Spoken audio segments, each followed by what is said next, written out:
Welcome to Legends of Grayskull, the Masters of the Universe podcast that dives deep into the lore of Eternia, Etheria, and more. Join your hosts Matthew Dooch and Sean Scavarna as they discuss the most powerful stories the universe has to offer. News, remasterings, and more are just ahead on Legends of Grayskull. Hello, everybody, and welcome to episode 56 of Legends of Grayskull, the fan podcast where we discuss the history, the mystery, the magic, and mythology of He-Man, She-Ra, Eternia, Etheria, Nordor, Primus, New Adventures, Old Adventures, Ladybird, UK Annuals, comics, mini-comics, and so much more. I'm Matthew Dooch, here again with Sean Scavarna and He-Man. How we doing today, boys? He has the power. I couldn't resist. Yeah, we're doing all right over here. We finally yesterday had a little something for the Masters of the Universe Revelation cartoon. So, and we have not talked about this. We had little tiny sprinkles of conversation, but nothing too in depth. So this ought to be fun. That's why we jumped on here. We wanted to get it with you guys and talk about it. So it's gonna be interesting. So what are we talking about here, Sean? What did we find out? Well, there was how many guesses between character designs, mostly character designs. And then you threw out there at the 11th hour. Well, go backtrack, because we didn't even say what originally started everything. I don't think we ever did. All right. So Kevin Smith posted last week that that something powerful. Well, actually, last week he posted that something powerful. He wanted to post something the week before, but he couldn't. So last week he said by the end of the week, something would be coming. And then Friday or Saturday, because it was when we were doing the live episode, he posted that something powerful was coming Monday at 8 a.m. Pacific time. So, all right, now go ahead, Sean. So everyone's caught up. So yeah, there was. Okay, are we going to finally see character designs? Are we going to see, maybe even like a hint of animation? And when we were throwing out what it's going to be, Matt even was like, well, maybe we're going to get a hint at these prequel comics that are supposed to be lead-ins to this new series and everything. Which have to be coming soon. Exactly. And at this point, anything's on the table. I mean, heck, it blew up the day that they just released a cast list. Right. And I was excited that day because it was something to go, hey, it's one step of we're moving towards this final product and all this. So what it ended up being, which I think hit everybody by surprise, is he actually told us who the composer of Masters of the Universe Revelation will be, which is Bear McCreary, who he did composing for the one that I can right off the top of my head hear it when I hear that name is The Walking Dead, Battlestar Galactica as well, and he did the most recent Godzilla movie, the King of the Monsters movie, which I actually just saw this weekend. Not too bad of a flick. I have not seen that. A couple other things real quick that he did: Agents of S.H.I.E.L.D. and Outlander. Agents of S.H.I.E.L.D., yep. So. Yeah, so he's the guy to go to. He's like an up and coming guy that you go to now. He's getting a name. I'd say like the name most people would go to if they think of newer Hans Zimmer, Michael Giacchino, I think is his name, who did Lost and some of the Star Trek stuff. And now Bear McCreary is kind of that next level guy who's coming up in the industry. And I'd never heard of him before yesterday. I've heard his work. Oh, really? But I've never heard that name. I would have remembered that name. That's. Well, every time I saw Walking Dead, I'm like, the dude that did the music's name is Bear. Yeah. That's memorable enough for me because you don't name people that too often, you know. So that's it. It's always stuck in my craw, as it were. Yeah, no, that is his name apparently. I was just looking at Wikipedia because they'll usually put if you know born blah blah blah when it's a stage name. Yeah, and he's actually only a year younger than me, which now is humbling because I'm starting to get older than some of the people working on things that I enjoy, which is yeah. Or it shows you it's never too late. It does. It does. What was it? Alan Rickman was in his 40s right before he landed his first movie role. I mean, ironically, he was also a graphic designer. Same? Gave up graphic design, which is what I do, and he decided I'm gonna do this acting thing, see what happens, and boom. Same with Ernie Hudson was the same way. He was like he was a guy working in plants, just like working it for the 9 to 5 kind of a guy, and then out of nowhere one night he goes, you know what? I think I might try acting, and the next thing you know, he's made a career out of that for how long? What was that? It is possible, people. It's never too late. Steve Buscemi, he was a firefighter, and then he decided to switch. Yeah. So never too late. And mad props, real quick, mad props to him. 9/11, he went into New York. And he went back to the fire company he worked with, and he was trying to do everything he could with the men. He did do everything. The fire company. He rejoined up the company, and he helped out during all that time. That when I found out that story, I was like staggering listening to that, because I'm like, that's why it sticks in my mind to this day. That story sticks in my mind because I heard the same thing. But so let's go over. Let's switch over here. All right, guys. So we're here with Kevin Smith in studio. How you doing today, Kevin? He looks pretty happy. Wouldn't that be something? It would. Yeah. Well, we could grill the heck out of him then if that was the case. And then he'd be like, "Can't say a word." He would hang up. He would block. He would unfriend. He'd be gone. No, we're not actually here with Kevin, but we do have Kevin's video that he posted on Twitter. So take it away, Kevin. Hey kids, it's me, Kevin Smith, and I got an announcement for you. I've been working for Mattel and Netflix, making this Masters of the Universe Revelation series that's going to debut on the streamer. When? I am happy, pleased, proud, ecstatic, really, to announce our composer. We scored a composer, and he's scoring for us, ladies and gentlemen. And that composer is none other than Metal Maestro himself, the great Bear McCreary, ladies and gentlemen. That's right, the man who gave us the score to The Walking Dead, Battlestar Galactica, remember those drums? Boom, boom, boom, Agents of S.H.I.E.L.D., Outlander. He's doing the score for Masters of the Universe Revelation. He's working on it right now, and he just sent me the first cue, his first pass at the very first cue of our show, which is the transformation sequence. When Prince Adam holds the power sword aloft and says the magic words and fabulous powers are revealed to him, and he becomes He-Man. So I'm going to listen to it. Let's listen to it together, man, at the same time. What you're going to hear right at the top of it before Bear's music kicks in is perhaps one of the most famous phrases in pop culture history, spoken by our Prince Adam / He-Man himself, the great Christopher Woods. So here we go, ladies and gentlemen. Bear goes into the woods. Let's see what he comes out with. Let's check this out, man. I like that. A bear goes into the woods. Let's see what he comes out by with. The power of Grayskull. Oh, come on. Shut up, Kevin. We're trying to listen.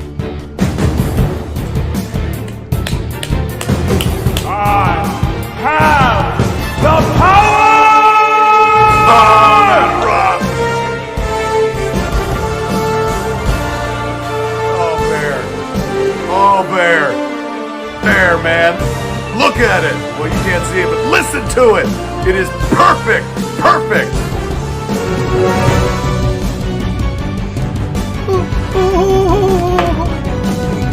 This is the transformation sequence right here. This is where Cringer, the sword is turned on Cringer and he becomes Battle Cat.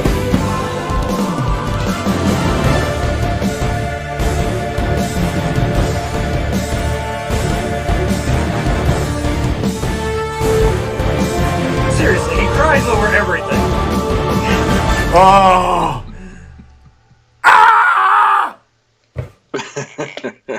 ladies and gentlemen, that's a first pass by a genius. I can't wait.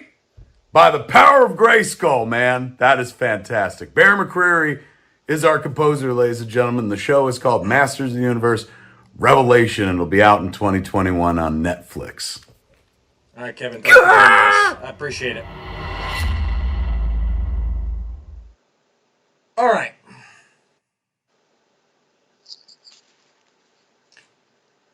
So first off, I don't even know where I want to start.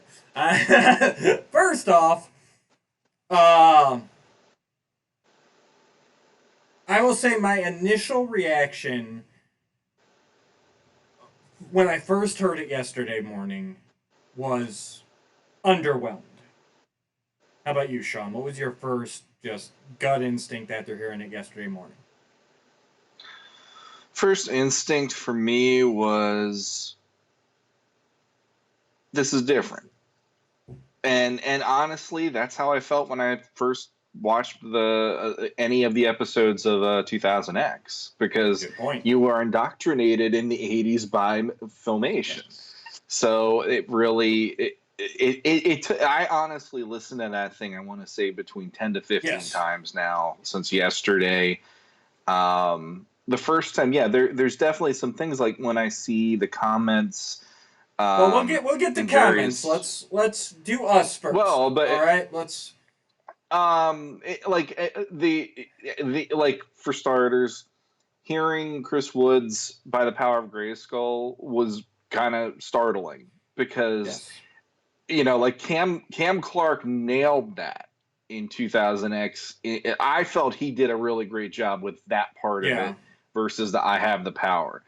And obviously, John Irwin set the bar. There's no way around it.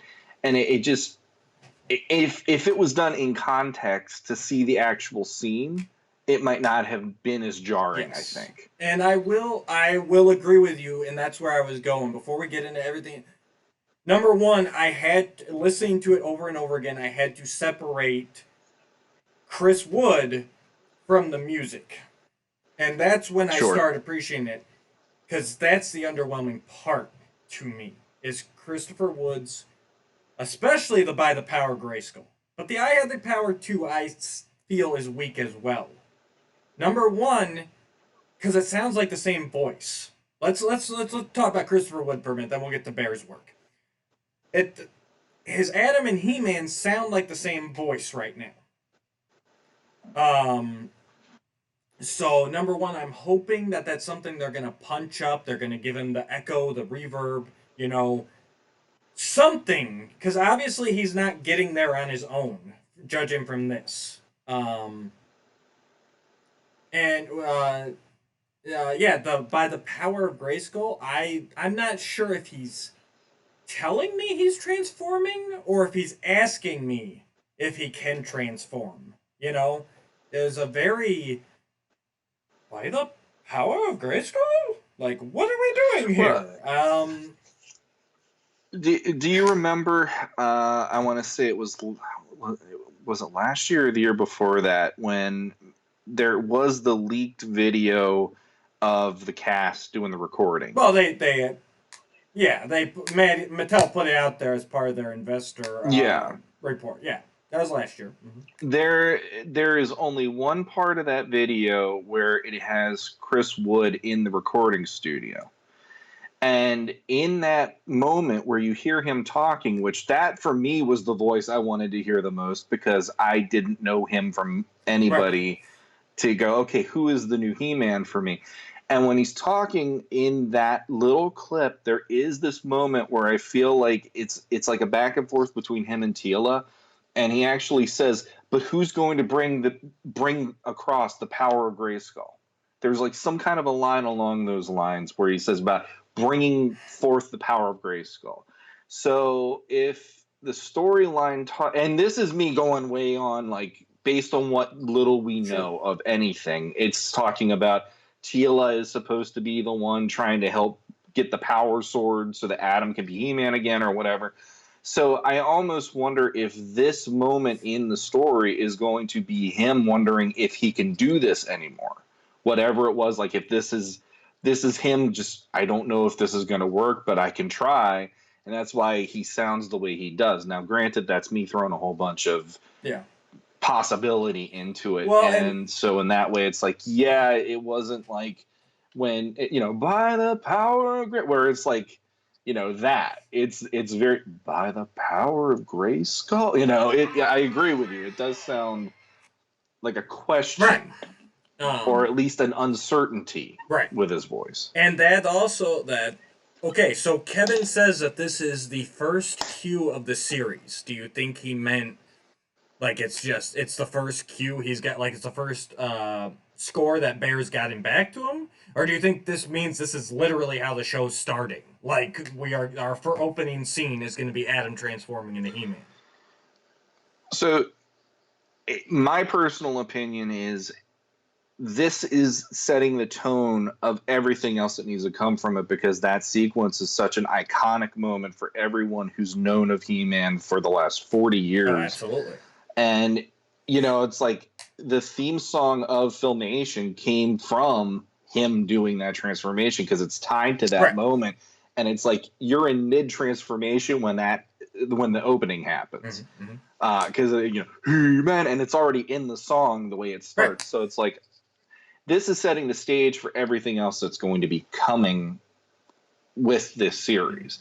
So in that way, it's like, I imagine this is one of those, let's really hammer this thing out so that we get the feel, we get the idea of what this flavor of music is going to be.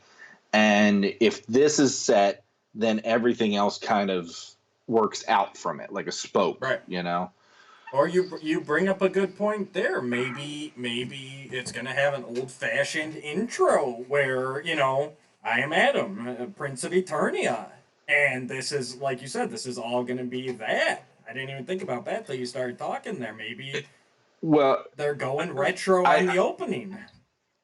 I would say that is a possibility, but I read somewhere, and again, grain of salt, because we don't have any confirmations on anything other than what we got yesterday and the cast list and that poster. And apparently it's coming out this year at some point. Those are pretty much all that we have going for us. But there was something I read recently where, and I want to say it was Kevin Smith that said this in an interview. Yeah, he says a lot. The guy... well, yes, and some of it now he's not able to say. I think Mattel is now like putting on the mute button at times. But they did say that the actor who's playing Man-at-Arms is actually the one who starts the series, and he's giving the audience the basic mythology leading up to the point where the story is supposed to begin. So I don't know if that is how they're opening each episode, or if that's the beginning of the first episode where he's getting to tell the mythology. I missed that one, but just from what you're saying, I would guess that that's more like a prologue, kind of like Sorceress in the Greatest Adventures of All. It's you got the episode intro, but then it's probably Man-at-Arms like, okay, kids, here's what happened. Just from the way you describe it there. But yeah, and I know it's funny too, because I've been thinking about 2000X. I've been thinking about Mike Young a lot since this came out, because again, that was same thing. When I first saw that was underwhelming to me. But I think Cam Clark got a lot closer than I'm hearing from Chris Wood right now. So that's the worrisome part, and I've put my hesitations out there about Chris being able to handle He-Man, and this didn't do anything to sway those fears. See, I've actually, leading up to this, I was listening to Kevin Smith talking about actually Man of Steel the other week. He had a 2-hour long talk between him and a buddy of his talking about what they did and did not like. Was this Fat Man Beyond or something else? It was Hollywood Babylon, I want to say him, and and I'm really, really hating that I cannot remember his name for the life of me. But I love him because of how much he hates Man of Steel. I'm sure Kevin loved it. It was the greatest thing ever. It made him cry, right? Well, he actually stuck up for Man of Steel way more, and I was just like, okay, it is what it is. But the one thing that he said he was talking about Batman Begins in his initial reaction because he's a huge Batman fan, and he didn't have much to say other than it's so earnest. The movie is so earnest, and all this stuff they do, it's just, this is not the Tim Burton Batman and whatever. Right. And I felt like hearing Chris Wood, I felt the same exact thing. Like, it feels earnest. Right. This feels like 2000X, they did do that nod. The opening was a nod at Filmation, and they had that kind of, hey, it's, I am Adam, Prince of Eternity, and then all of a sudden all hell breaks loose and things are blowing up around him. It's like, okay, this isn't your daddy's He-Man, this is new He-Man, right, and all this stuff. And it's like that's all well and good, but there's like this earnesty that he brought to it that kind of shocked me, where I'm like, this feels like he's really taking this character a little more seriously than I would have given anybody credit for, including John Irwin, Cam Clark, in certain ways. And granted, that's all that we have for the guy. I'm not going to go and judge it based on that and say this is going to work for me. But I'm actually real quick, Ralph Garman. Surprised though. Ralph Garman is the co-host. Thank you. Yes, and he was the one that was really giving it to Man of Steel, and I was just sitting there with a smile on my face. But yeah, I honestly felt like he. It might not have worked for everybody, but I liked the fact that it felt genuine, and maybe yes, there's elements to the I have the power moment that it might not work for everybody, but I got to admit that I have the power bit was better than Cam Clark for me. Really? I have the hardest time liking his I have the power because I can just hear let's get ready to rumble. This one is closer to me for John Irwin, where when I have, and then when he hits the power, it just was like, whoa. Like when the power hit, I honestly, in my head, I was like, okay, if I was animating that based on how that sounded, what I would have done, and this is just me, is I would have had Adam with the sword, and then all of a sudden just this burst of energy just envelop him, almost like Filmation, but you would have it be like the energy is rippling, and you would see like his clothes are moving, and it's just like this, almost like this waterfall, but backwards, coming up through the ground, ripping through him, and you're just seeing this boom, and when he yells power, I'm like, I'm digging that way more than Cam Clark ever did. So it makes me curious to see the visuals now of what they're going to do with this, because that is going to also be, it's like hand in hand. This moment on top of the visuals. Now, but here's go for it. Okay, sorry. And I will throw that in there. I need effects. I need thunder. I need lightning. I need a whoosh. And I threw that out to a couple people I was talking to. I need effects. There's got to be something else going on here. It cannot just be his voice and the music. You know what I mean? I mean, there's got to be a boom. And maybe that's what I need. I definitely need visuals. I will agree with you on that. I cannot say that I'm panning Chris Wood and he's gonna suck without actually seeing it, because that's all tied in. It's that old. Yeah. It's the old meme. It's like, they say pictures don't have words, and they show a picture of He-Man mid-transformation sequence. Pictures don't have sounds. And you can hear it in your head when you see that. So I'm hoping they add some good effects in there. Some tiger roars, something. But yeah, I will have to agree to disagree on this one, because I'm underwhelmed from what I heard from Chris Wood. Now, once I split that out and I just focused on the music, I think offhand, I think I put the music by itself above 2000X right now. I mean, again, I got to see everything, But going, and I can remember my knee-jerk reaction. I did not care for all the drums and everything from 2000X right when they came out. I thought it felt very Hercules and Xena, who I forget the guy's name, but he did do the composing for that as well. And it grew on me with 2000X. Whereas this one, the more I could focus on just the music, I actually really liked it. It sounds really heroic. It's got some beats in it. I'm hoping they take a cue from Filmation and, like I said, kind of, you mentioned it too, kind of vary it, like have it build up a little bit more. But from what I'm understanding, this is literally just like Bear scored this, sent it to him, and Kevin overlaid Wood's dialogue on it. So again, I don't think it's exactly how we're going to hear it in the show. I think there's going to be a little more hills and valleys. It will peak. It'll roll up. Rather than this just felt like he just played a snippet of it, Yeah, and that was the thing, listening, and it's like you're getting a play-by-play with Kevin while you watch this. Yeah. So, for me, I think I'm even one of those people going, okay, how big is this sequence going to be? Because we have the sequence start off, and granted, we have been accustomed to, you get that pose in Filmation, and you he's gonna reach for that sword the minute that kicks in.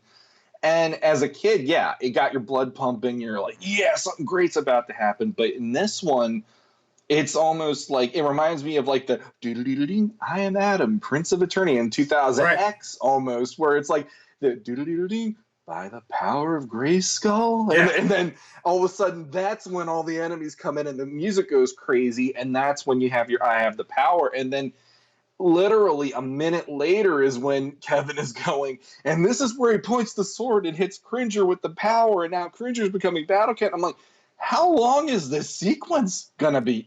Like, obviously, it won't be every episode. I don't think, not to that extent. She-Ra didn't even do that on the Netflix series.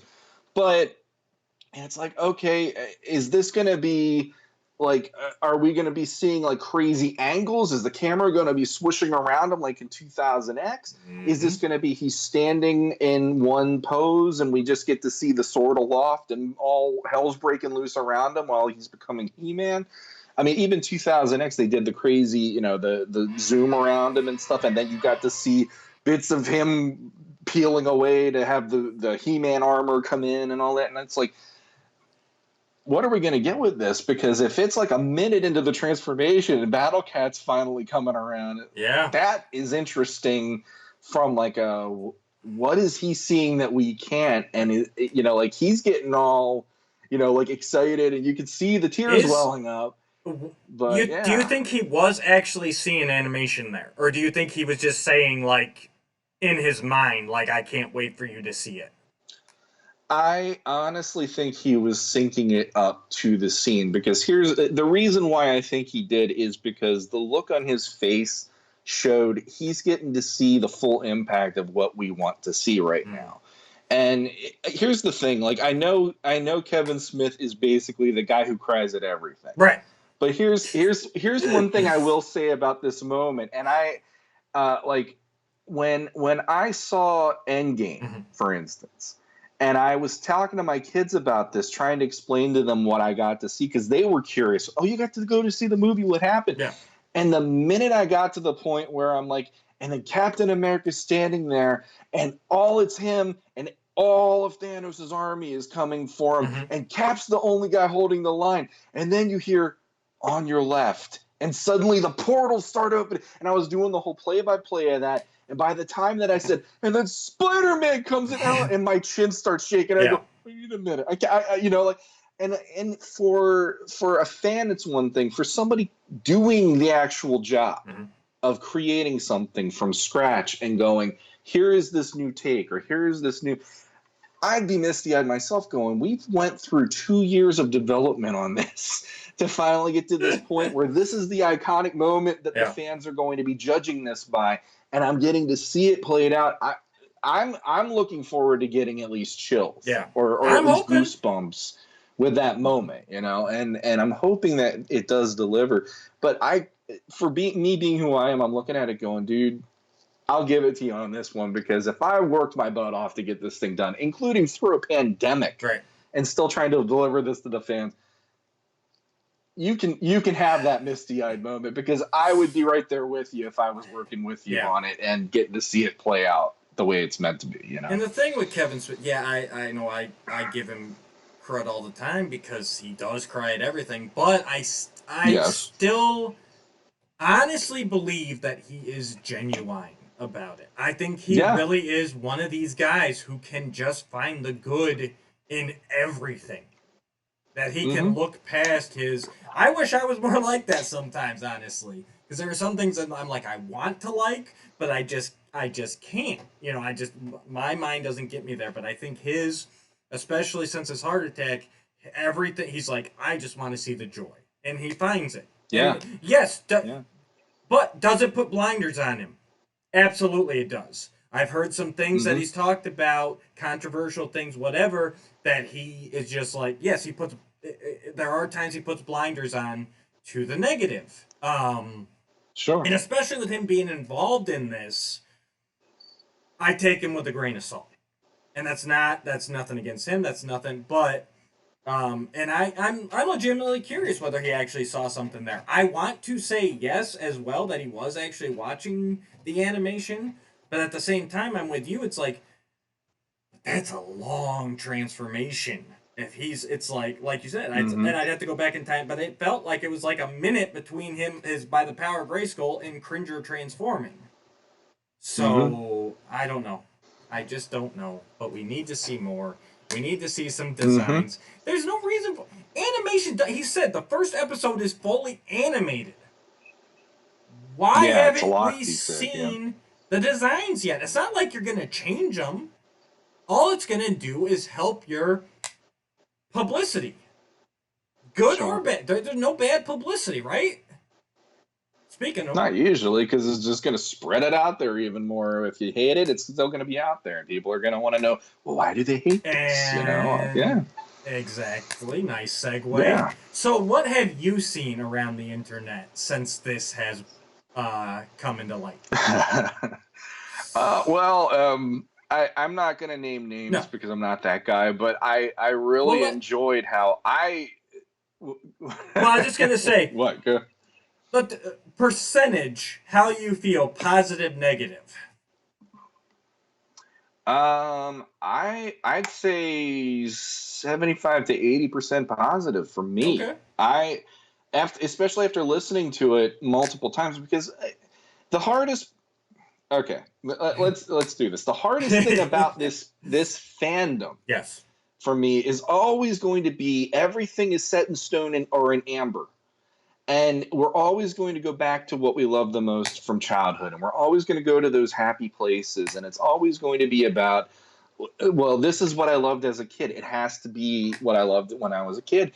And my biggest frustration hearing that every time is, so you don't want to grow. You can't be 4 years old for 90 years. You can't do it. It's impossible.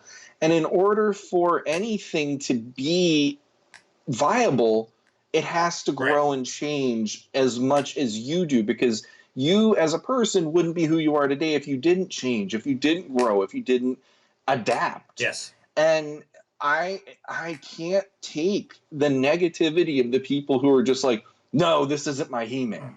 And it's like, well, your He-Man, my He-Man wasn't even in my He-Man in Filmation because I wanted the other version of He-Man. So, you're talking to somebody who's sitting there going, well, your version of He-Man isn't my version of He-Man, but I'm not sitting here and talking crap about what you like, like it's all this melting pot when it comes to Masters in a way. And so I'd say probably half and half yesterday of there are people who are really excited about it and they thought it was a really good theme, or at least a good the direction is going in a good direction at least.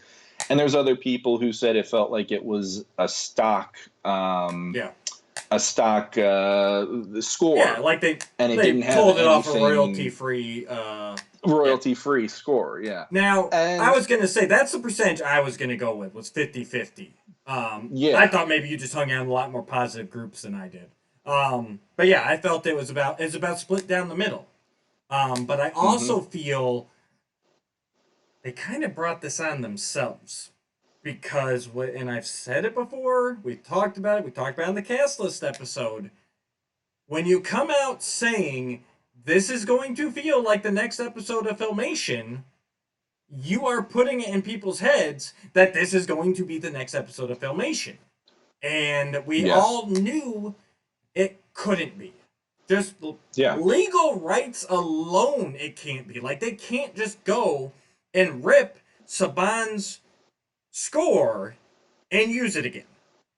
They can't, yes, they could go through Universal and probably Saban as well. He might even own, I don't know all the legal things. Yes, they could go out, spend a ton of money, get a bunch of people on board, and use it. Sure. That's not going to happen, guys. For better or for worse, that's not going to happen. No company is going to sink this much money into a score. All the licensing, everything else, and then Universal's got to sign off on the finished product and blah, blah, blah, blah, blah. And I said from the beginning, they're only hurting themselves by putting out comments like that.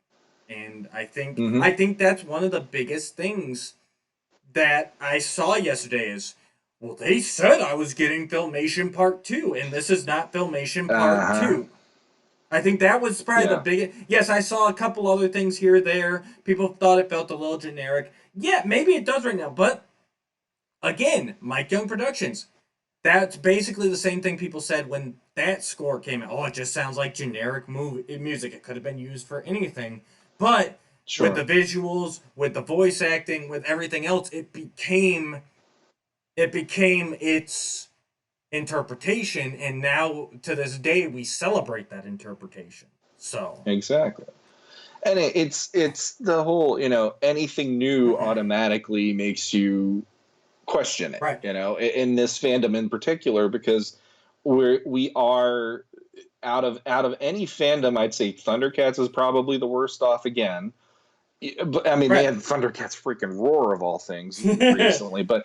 Like in this case, we don't get a huge amount of love for, like we're still in a movie year and all that stuff. And here we are. We finally have not one, but two series debuting on Netflix. And when was the last time we got to see He-Man? 2002. I mean, and that's a whole nother generation who grew up since the last time we got to see our favorite blonde-haired muscle-bound barbarian warrior, on any screen. So, and I tell you what, if not to cut you off, Sean, but if you are a viewer who your first introduction to He-Man was through Mike Young Productions, reach out to us. I would love to talk. I've been searching for a while now, and I'm curious if there are any kids that saw it on Cartoon Network and they have followed through it to this day. That would be really interesting to find out. Sorry, go ahead. I agree. No, I agree completely, because that would color it in a way where I'd be like, so what grabbed you? I would really love to talk to somebody like that. That would be neat, wouldn't it? It's like, what's funny is that if we had that person, we have the generational version, because I started it before Filmation even began. Right. You were into it when Filmation was already full force. Yeah, and then this person could be there when my favorite era of it hit, and I'm the one going, I don't like it. And it took me like 3 years to actually accept this as being a really freaking great show, but I had to get over my own self. And to get to the point of going, I would be curious if there is a fan who got into it in Mike Young Productions, if they like went back and checked out Filmation and were like, oh man, why'd they do this? Why isn't, Fisto Man-at-Arms' brother? Stuff like, I wonder if it works the reverse way, where all that stuff that we were kind of like, oh, why'd they change that? If someone who started with 2000X went back and they were like, oh, why didn't they have it this way? That'd be curious to see. Because even, like I said, even my own kids, like I've introduced them to Filmation first. So it'd be neat to find someone who is just a kid, not necessarily even a kid of a collector, that discovered this and followed it, so. Sure, yeah. But yeah, I took you off track now, didn't I? No, I don't know. I agree completely, though, that the idea of, okay, let's say this is the next episode of Filmation. And I think you're in a room with a ton of people who love He-Man at PowerCon when this is being announced. Filmation is the Bible to these people, Like, I would have to say it's like a given. These people have a reverence to that material. Right. So if you're Kevin Smith and you're kind of in uncharted land with him being a huge Batman and superhero fan over He-Man, you're gonna say the things that are going to make that crowd not discount you or not laugh you out of the hall, and so in that way, I don't blame him for how he did that. But in certain ways, it's like you realize you might not pay this off the way that you intended it when you say this, So, and I feel like in the aftermath of that, number one, he had to take back it was 2020 when it came out because he said it would be 2020. And then he said after that ended, they're like, it's 2021. And he's like, are you kidding me? And they're like, it takes a while for animation. We can't just say it's going to come out next year. It's not going to work. So even he said things where it's like, okay, that wasn't on script, Kevin. We need you to get back on script. This is how it's handled or whatever. Oh, sorry about that. I wonder if that picked up. That was. I heard it. I know, I was trying to find something, but I couldn't. Yeah, I don't know. I'm ready for visuals. I think that's the end all be all of it. Give us some designs. And I think that will be the biggest thing. And I don't understand why. I keep saying it, but I don't understand why. At most, we are 10 months out from premiere. Because they are sticking hard to that 2021 release date. I can't imagine they release it in December. But they might. But that at most, that's 10 months out. And you're telling me there is nothing we can show. I call baloney. You usually do, though. That's you. I do. I'm not saying that you're wrong. But I don't know.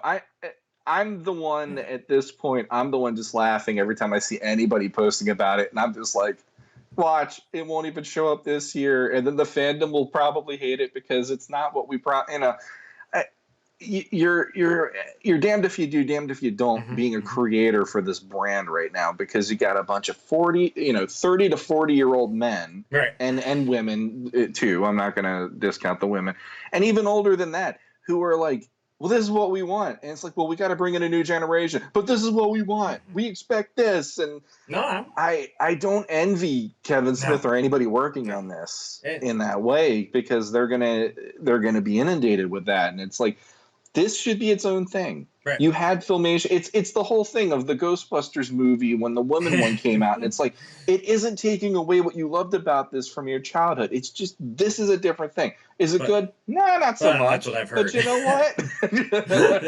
But you know what? This is another option that they decided in a corporate way, let's do this or whatever. And hate it because it's not good. Don't hate it because it's different. That's the best takeaway from it. That is my biggest gripe about hearing a lot of the negative yesterday. It's like, you don't understand what this scene is. Nope. You don't have the visuals to go with. We don't have any sound effects other than here's him saying by the power of Grayskull and the music kicking in. And all of a sudden it's like, oh, this sucks. This should be this. And everybody has a headcanon nowadays. Everybody has their own version of the theme, Well, we went over that last episode at the end there. Yeah. What is canon? Well, everything and nothing. And that's one of the biggest problems, is you have to have your own headcanon, because there isn't necessarily one that encapsulates everything that you want, So, yeah. But I will say, just the music alone, I'm excited to hear the rest of the score. I think there could be some awesome battle sequences. I think that it is a very heroic, if it's played right and edited right, it might get my blood pumping. It isn't yet, but again, this obviously is not the final transformation sequence. There's no way it just kind of peters along like that. Doesn't, nothing else with it. So I'm reserving final judgment till then. I was like listening to it as many times as I did, knowing we were going to talk about it. I'm like, okay. I kept going, this does remind me of something. Okay. And I went to, okay, what is this reminding me of? And then I figured it out this morning. Okay, what we got? So one of the things that it reminds me of is a movie we're going to talk about on Patreon, actually, at some point. Yeah. It reminds me slightly of the original Conan the Barbarian theme song from the movie. There's because they had and it has that like the driving beat to it. I've never seen it, so I have no idea what Sean's talking about right now. Anybody in the audience who's seen Conan or Conan the Destroyer with the Basil, I can't remember.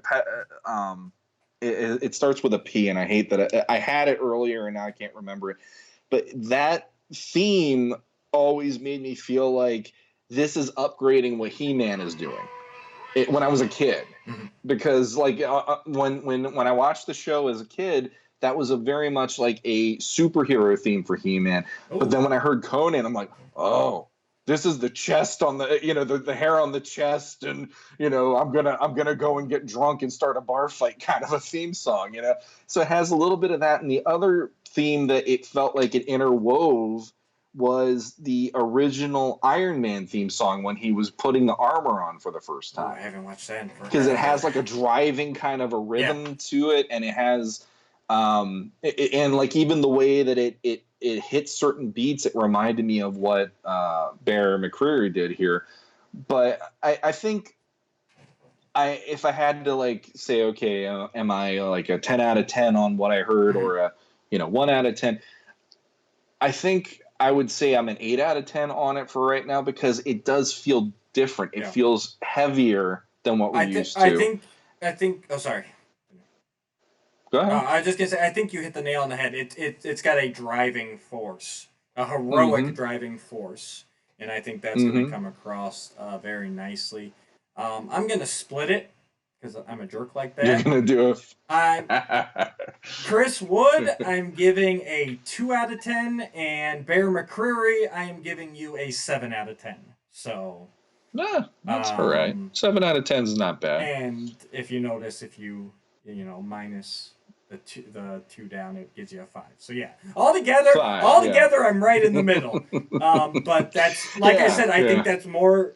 I'm more worried about Chris Wood right now than I am about Bear. I think he's got some good stuff cooked up. So I can't wait to hear him. I think from Bear, the one thing that I kind of want, the more I've listened to it though, is there is this propelling percussiveness and the rhythm of it, and a staccato to it that I actually enjoy for He-Man that we haven't gotten very much. But I also feel like there has to be a certain melody going through it that he didn't put in there.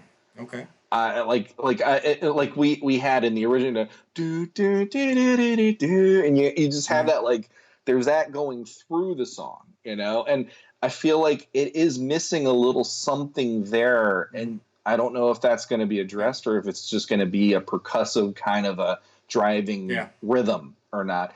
Which, if it goes there and I hear more of it and it actually fits in with the visuals, awesome. Right. I'm not going to say it sucks.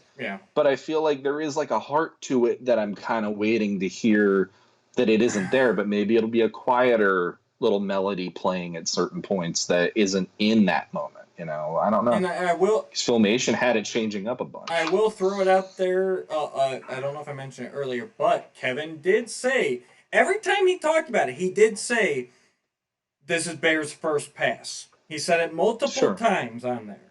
So again, I think there probably will be some notes, a little addressing, like I said, even if it's just kind of like getting it to crescendo, I think would take it a long ways. Like you're actually, Yep. It's got that driving force, but it needs to build and swell, and then Kevin's tears, and then boom, So. The song was written on the cloth that Kevin cried on. This is merely a tribute. No, that's something else. All right. So yeah, guys, I'm gonna. Well, you saw it in our video here, but if you want to check it, especially if you're listening on the audio and you want to watch Kevin cry, I'm gonna drop a link down to the Twitter post that he put it up on.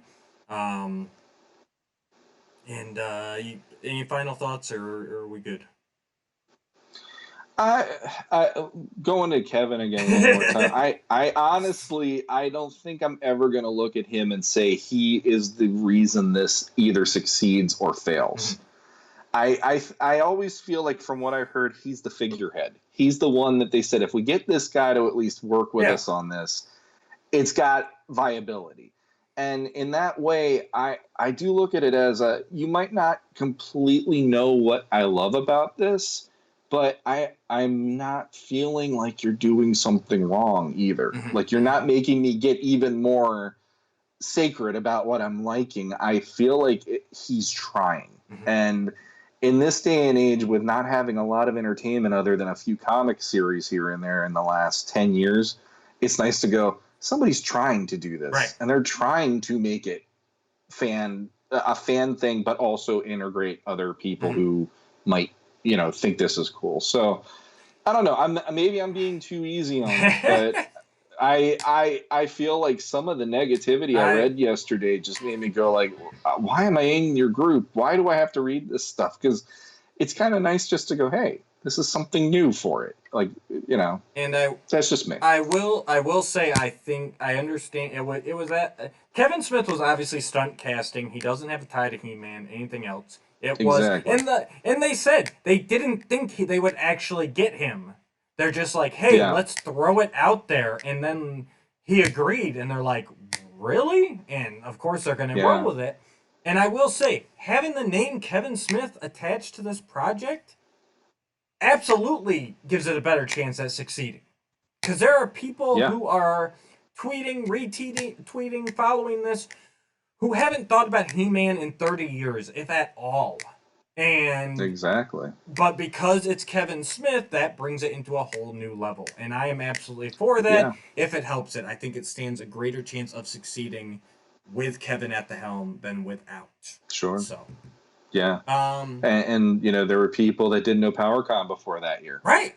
And now all of a sudden PowerCon's on the map because Kevin Smith showed up and he was talking shop about this new show. And if they can roll out PowerCon next year with Kevin Smith as an announced guest instead of a last-minute guest, just imagine what that could do for that convention. And again, it's just helping the brand.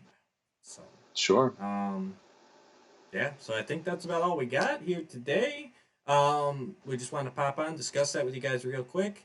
I am boxing up today and hopefully shipping out between today and tomorrow almost all the prizes from our anniversary giveaway last episode.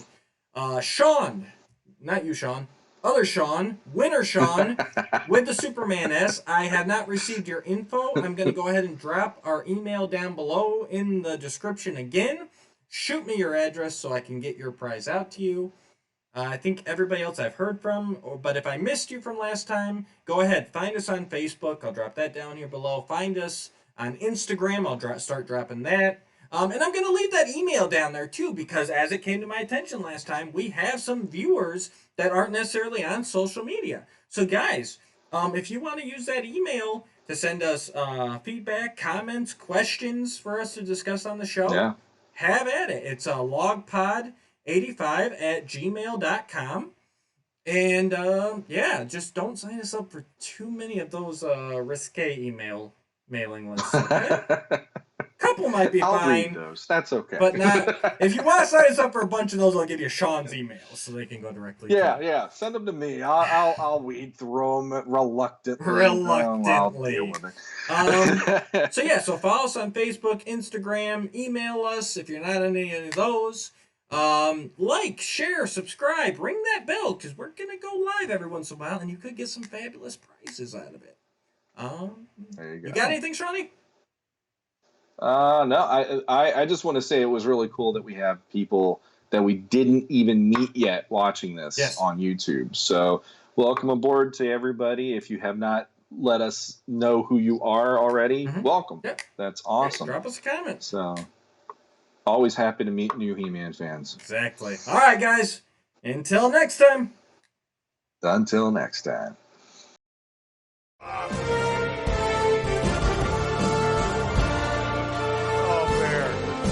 Oh, Bear. Bear, man. Do it. It is perfect. Perfect.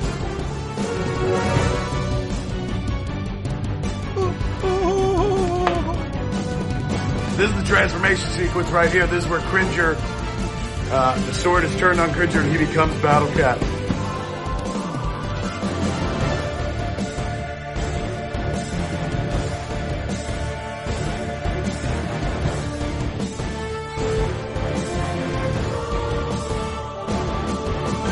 Oh.